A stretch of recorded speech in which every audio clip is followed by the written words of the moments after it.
ito ang part 3 natin ng making ng sing-sing. So, gawin na natin. Tuloy na natin. So, okay na to.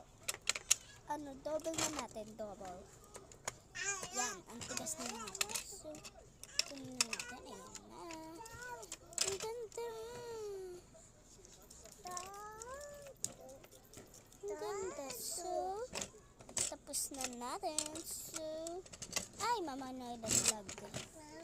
So, eto naman, ilalagay na natin to dito.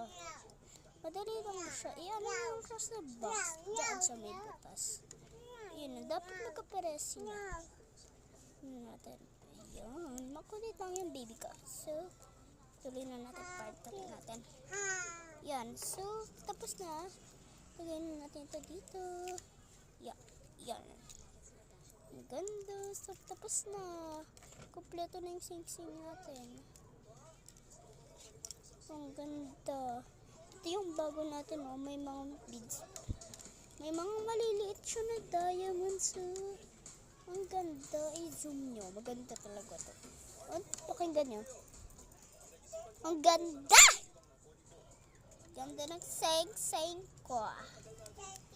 So, gagawa tayo ng isa pang anong katawag doon? Sing-sing. Sa party, mayroong mga diamonds ulit. Puro pink naman ang i-daday natin. Bye-bye!